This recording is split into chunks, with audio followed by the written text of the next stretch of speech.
Amados irmãos, superintendentes, professores e alunos da Escola Bíblica Dominical da nossa igreja sede aqui em Osasco, Assembleia de Deus, Ministério do Belém, setor 5, eu quero vos cumprimentar com a paz do Senhor. Hoje é domingo, dia 19 de abril de 2020, e nós estamos fazendo aqui a abertura da aula, a terceira aula do trimestre, a terceira lição, que tem como tema eleição e predestinação. O tema deste trimestre é a igreja eleita, redimida pelo sangue de Cristo e selada com o Espírito Santo da promessa. O texto áureo da nossa lição tem como base Efésios capítulo 1, verso 4 e 5, que diz: como também nos elegeu nele antes da fundação do mundo, para que fôssemos santos e irrepreensíveis diante dele em amor, e nos predestinou para filhos de adoção por Jesus Cristo para si mesmo, segundo o beneplácito de sua vontade. A verdade prática diz assim: segundo a sua presciência, Deus elegeu e predestinou para a salvação os que criam e perseverariam na fé em Cristo Jesus. A leitura bíblica em classe está na carta aos Efésios, capítulo 1, versículo 4 até o versículo 12, e que diz assim. Nós vamos ler, como de costume fazemos nas nossas aulas, para que você tenha condições de acompanhar aí. Efésios capítulo 1, versículos 4 a 12. Como também nos elegeu nele antes da fundação do mundo, para sermos santos e irrepreensíveis diante dele em amor, e nos predestinou para filhos de adoção por Jesus Cristo para si mesmo, segundo o beneplácito de sua vontade, para louvor e glória da sua graça, pela qual nos fez agradáveis a si no amado, em quem temos a redenção pelo seu sangue, a remissão das ofensas, segundo as riquezas da sua graça, que ele tornou abundante para conosco em toda a sabedoria e prudência, descobrindo-nos o mistério da sua vontade, segundo o beneplácito que propusera em si mesmo, de tornar a congregar em Cristo todas as coisas, na dispensação da plenitude dos tempos, tanto os que estão nos céus como as que estão na terra. Nele, digo, em quem também fomos feitos herança, havendo sido predestinados conforme o propósito daquele que faz todas as coisas, segundo o conselho da sua vontade, com o fim de sermos para louvor da sua glória, nós, os que primeiro esperamos em Cristo. Muito bem, o objetivo geral da nossa lição de hoje é informar que Deus soube de antemão, por meio de sua presciência, quais pessoas creriam e que, em Cristo, seriam predestinadas a receber bênçãos espirituais. Os objetivos específicos são 3, e o primeiro é esclarecer a diferença bíblica entre eleição e predestinação. O segundo, explicar como ocorreu a eleição divina desde antes da fundação do mundo. E o terceiro, constatar que a predestinação bíblica retrata as bênçãos concedidas aos eleitos. A estrutura do nosso estudo de hoje, conforme a nossa lição, a revista da CPAD, está assim colocada. Primeiro tópico: eleitos para uma vida santa e irrepreensível. No tópico primeiro nós temos 3 subtópicos, que seria a eleição divina, as condições da eleição e vida santa e irrepreensível. Ainda um quarto subtópico, que seria a nova vida dos eleitos. Segundo subtópico da nossa lição de hoje é predestinados para filhos de adoção, tendo como subtópicos: primeiro, a predestinação; segundo, filhos por adoção; terceiro, os privilégios da adoção. O terceiro tópico da nossa lição é a sublimidade do propósito divino na predestinação, tendo como subtópicos, primeiro, predestinação e salvação, e segundo, predestinação e o amor. Como foi dito, o tema do trimestre é a Igreja eleita, redimida pelo sangue de Cristo e selada com o Espírito Santo da promessa. O estudo sobre a Igreja de Cristo é, para mim, dos mais relevantes e estimulantes da Bíblia Sagrada. Estudar sobre a Igreja me leva a amá-la ainda mais, sabendo que por graça e misericórdia de Deus sou parte desta Igreja e porque me sinto também redimido pelo sangue de Cristo e selado com o Espírito Santo da promessa. Na segunda aula do trimestre, no domingo anterior, quando foi abordado o assunto das bênçãos espirituais em Cristo, vimos entre as relacionadas por Paulo no primeiro capítulo da carta aos Efésios, entre essas bênçãos encontramos 3 que fazem parte do nosso estudo de hoje, a saber, eleição, predestinação e adoção. São assuntos de fundamental importância para nós, os pentecostais, uma vez que estão relacionados diretamente ao fervor da nossa fé em Cristo. Primeiro, precisamos pensar que todas as bênçãos só são possíveis em Cristo. Em outra parte não as encontramos. Isto me faz lembrar do que disse o apóstolo Pedro a Jesus: para quem iremos, se só tu tens as palavras de vida eterna? No estudo de hoje também não temos como fugir da polêmica arminianismo versus calvinismo. Isso porque eleição e predestinação estão intimamente ligados à discussão sobre essas duas correntes doutrinárias. Primeiro, pensemos que eleição e predestinação são termos importantes na compreensão da doutrina da salvação. Mas penso que o foco principal do nosso estudo é aprender a cumprir com os propósitos divinos traçados para cada um de nós no contexto da Igreja de Cristo. Eleitos para uma vida santa e irrepreensível é o primeiro tópico do nosso estudo de hoje. O apóstolo Paulo inicia o versículo 4 dizendo que Deus nos elegeu nele antes da fundação do mundo, ou seja, nossa eleição para a formação da igreja e para vivermos uma vida santa e irrepreensível já estava nos planos de Deus antes mesmo de que ele formasse o mundo, e que essa eleição só foi possível pelo sacrifício salvífico de Cristo na cruz do Calvário. Por isso fomos eleitos nele. No versículo 5, o apóstolo menciona que ele, Deus, nos predestinou para filhos seus por adoção, que obviamente viria a acontecer por meio de Jesus Cristo. Mas Paulo ainda diz que tudo foi planejado segundo o beneplácito de sua vontade. Aqui os termos eleição, predestinação e adoção revelam a vontade divina. Apesar da vontade divina, esta escolha é sempre cristocêntrica, pois não tem escolha divina fora de Cristo. A expressão eleição significa escolha, enquanto a expressão predestinação significa determinar antes. Mas qual a condição para essa escolha ou eleição? A resposta certa é que a condição exigida por Deus de cada indivíduo é dividida em duas partes. Primeiro, arrependimento, e segundo, a fé. Aos Efésios, no capítulo 2, versículo 8, Paulo diz que a salvação é dom de Deus mediante a fé, enquanto em 3,17 de Efésios ele diz que habite Cristo em vosso coração pela fé, estando vós arraigados e alicerçados em amor.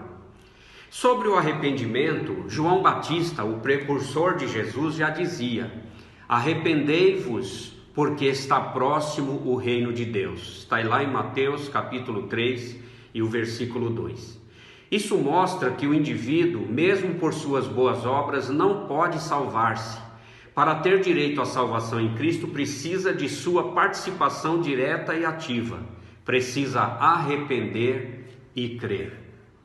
Primeiro, porque não existe esta de que Deus escolheu uns para a salvação e outros para a perdição. Isto tornaria o nosso Deus amoroso um Deus tirano.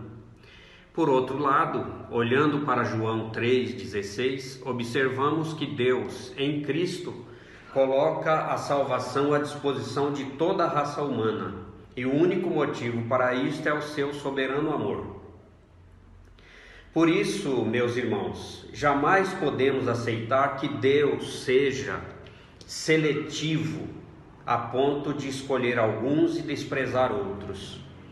Porque Deus amou o mundo de tal maneira que deu o seu Filho unigênito para que todo aquele que nele crê não pereça, mas tenha a vida eterna.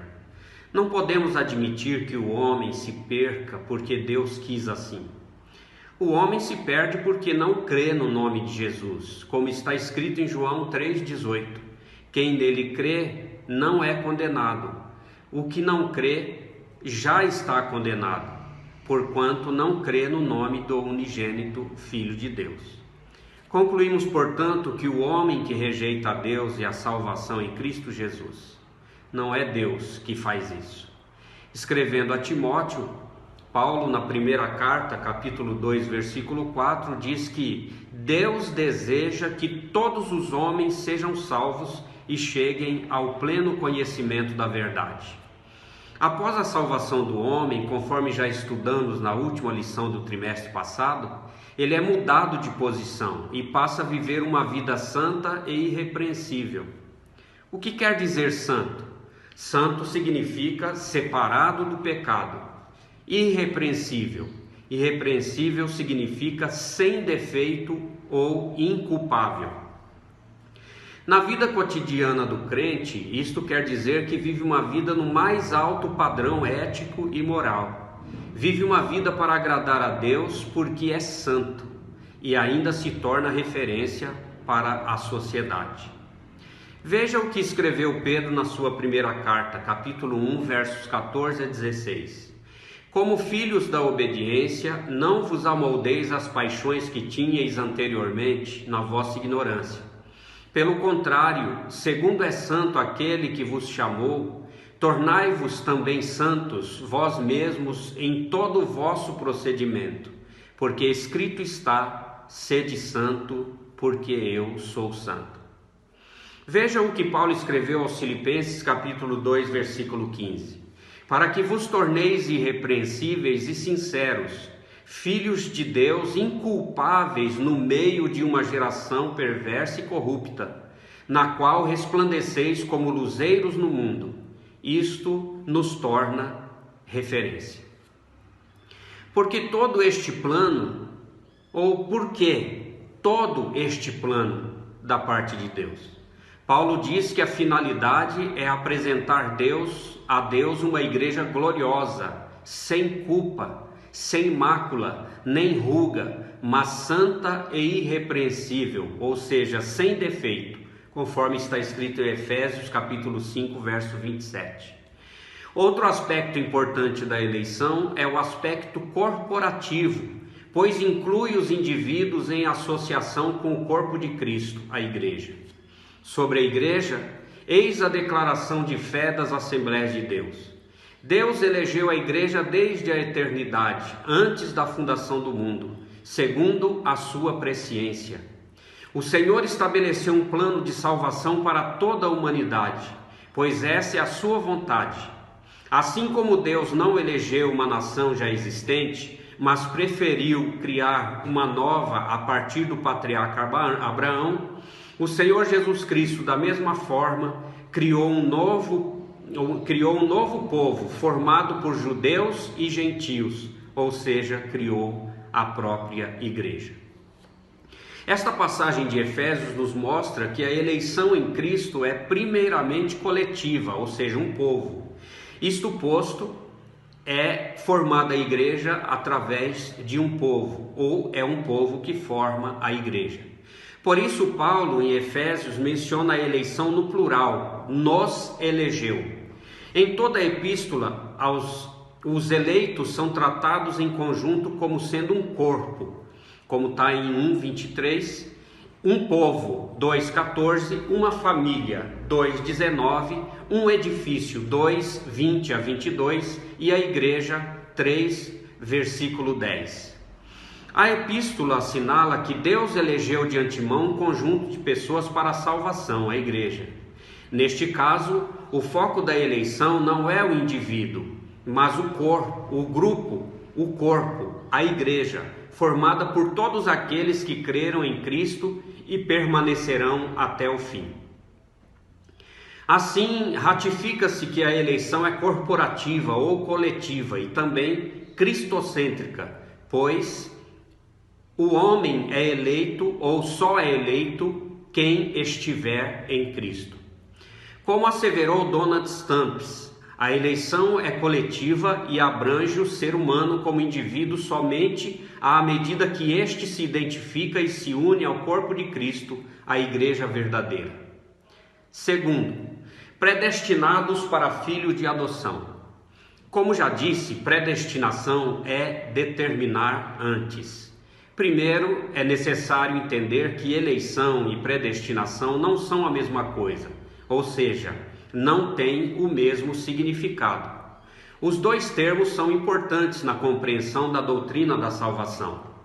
A ligação que esses dois termos têm entre si é o fato de elucidarem o plano divino de salvar os pecadores. Porém, no campo da controvérsia, pode-se catalogar 4 visões soteriológicas.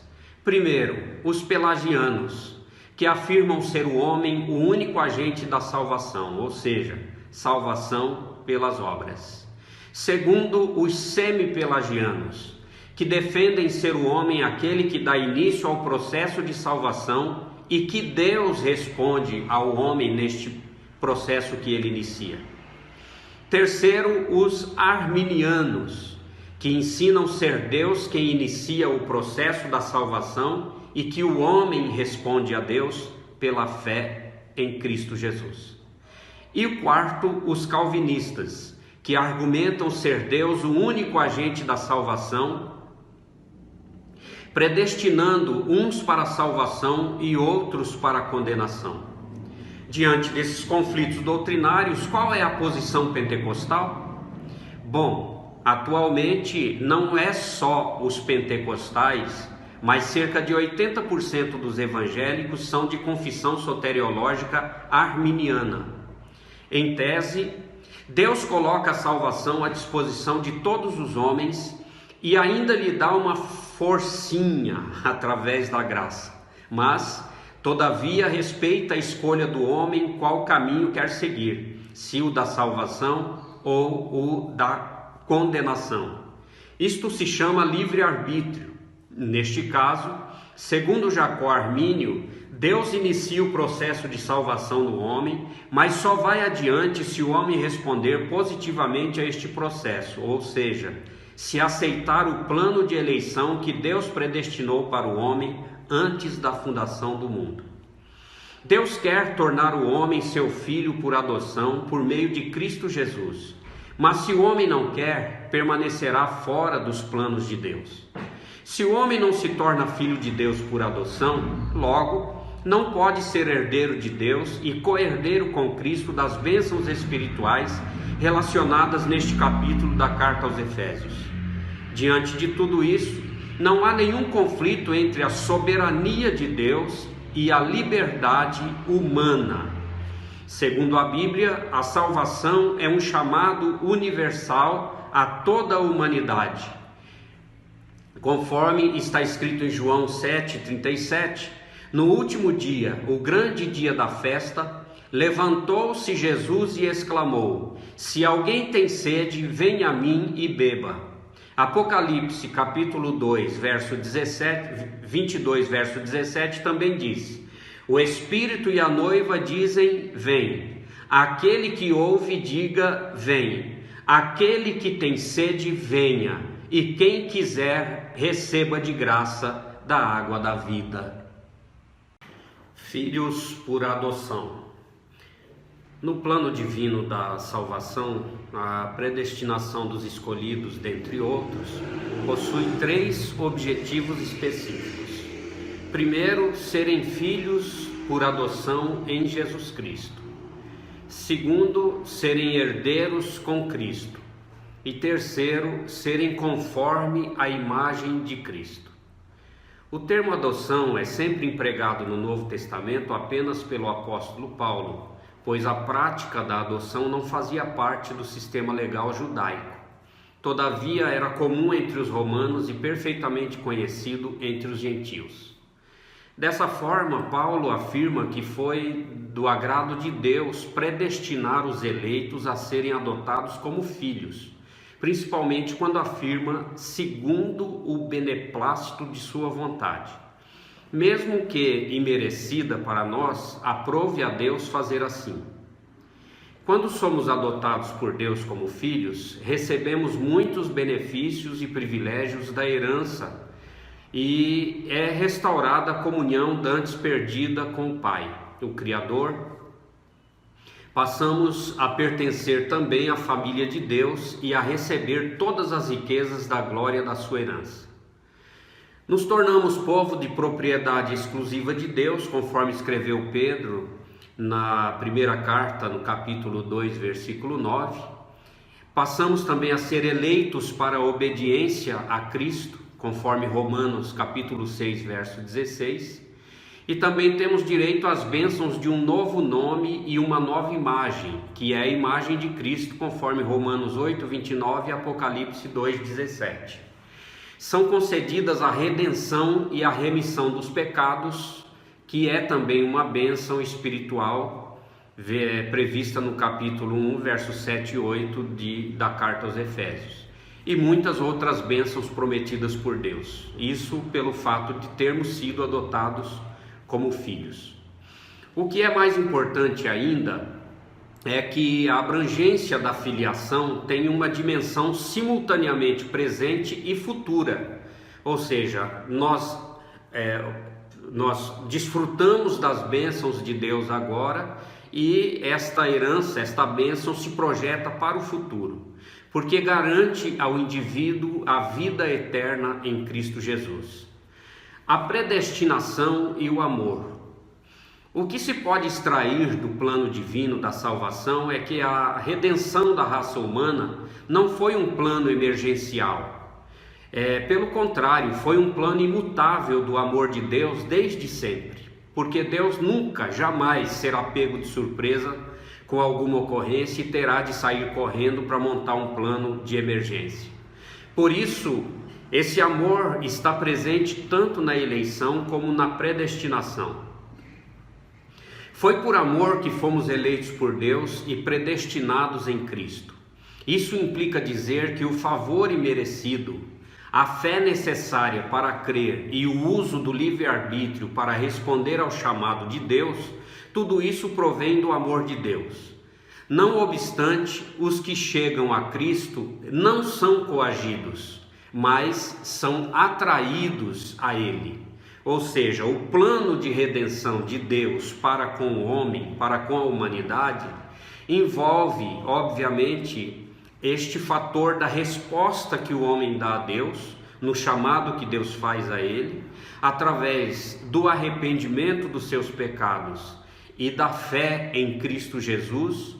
E isto não é nenhuma obra de constrangimento, nenhuma obrigação que Deus impõe ao homem. Isto é através da obra expiadora de Cristo que atrai o indivíduo para a salvação que há no próprio Jesus, através do seu sacrifício na cruz do Calvário.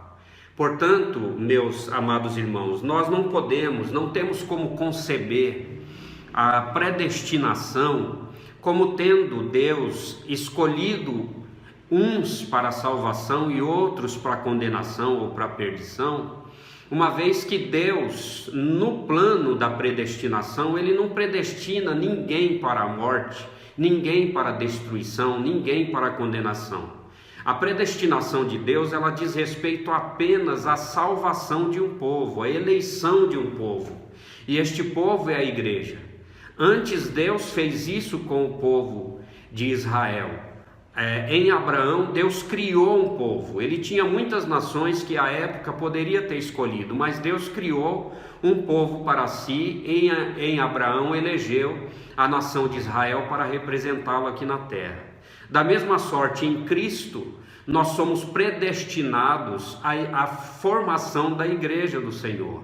Essa coletividade que hoje existe na igreja de Cristo, com a participação de cada indivíduo que é chamado e responde a esse chamado de Deus. Portanto, a predestinação ela não pode ser tratada como sendo com duas linhas, uma para a salvação e outra para a perdição. Não. A predestinação de Deus diz respeito apenas à salvação. A predestinação de Deus diz respeito apenas à eleição de um povo para a salvação.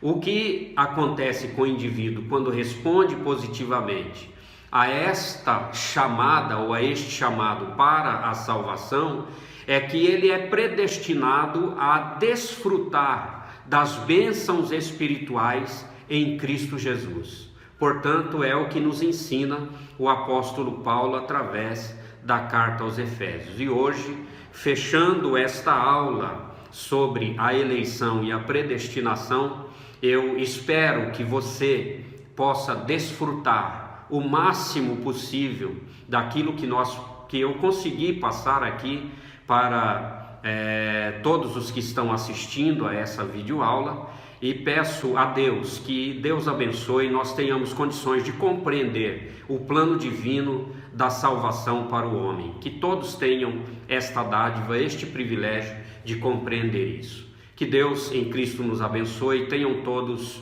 um ótimo domingo na paz do Senhor. Amém.